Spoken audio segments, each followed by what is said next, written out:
बहुत समय पहले की बात है। हिमगिरी राज्य पर राजा विक्रमदेव का शासन था। वे न केवल वीर और पराक्रमी थे बल्कि न्यायप्रिय भी थे। उनके पास 5 रानियां थीं, सुरभि, चंद्रिका, वसुंधरा, मालिनी और कावेरी।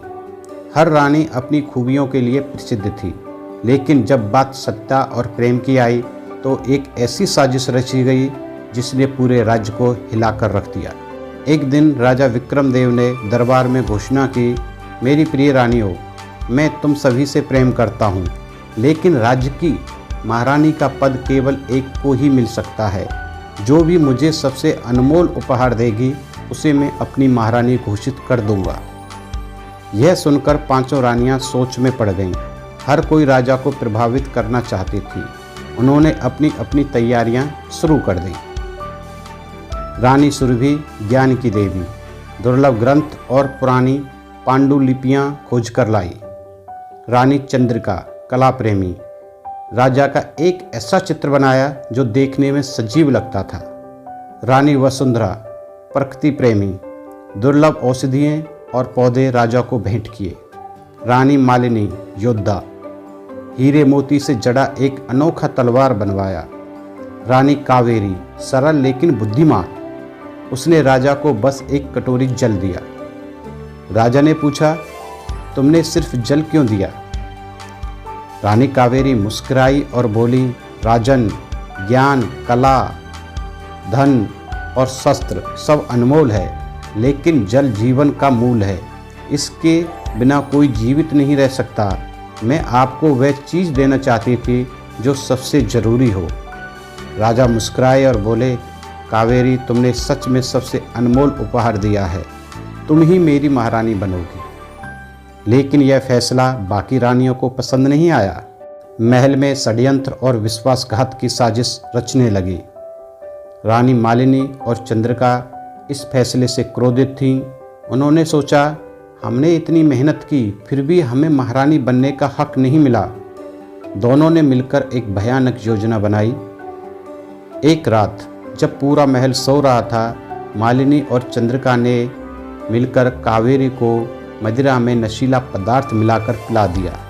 जैसे ही कावेरी बेहोश हुई, उन्होंने उसे एक संदूक में बंद कर दिया और उसे राज्य के सबसे खतरनाक जंगल में छोड़ दिया, चिंतामणि वन, जहाँ जाना मौत को बुलाने के बराबर था।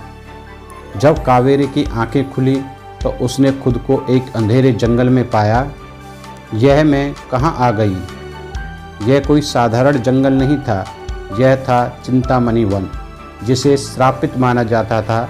कहा जाता था कि जो भी इसमें जाता है वह वापस नहीं लौटता। यहाँ की हवा भी अजीब थी।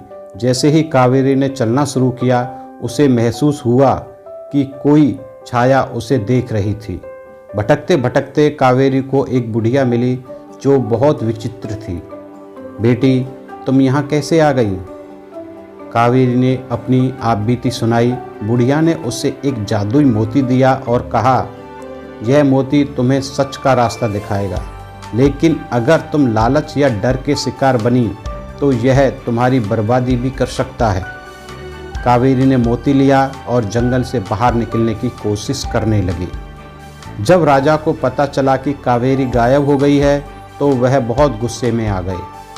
उन्होंने पूरे राज्य में उसे ढूंढने के लिए आदेश दिए, लेकिन कोई भी कावेरी का पता नहीं लगा सका।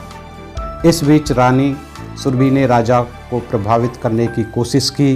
राजन, अब जब कावेरी जा चुकी है तो आपको किसी और को महारानी बनाना ही होगा।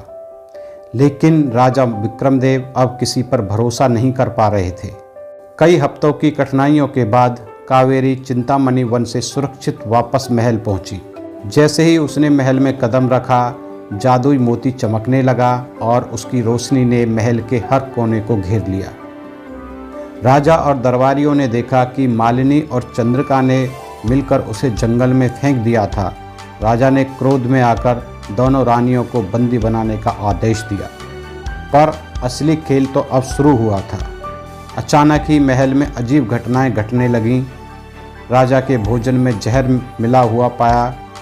कावेरी के कमरे में अचानक आग लग गई। दरबार में अजीब सी आवाज़ें गूंजने लगीं।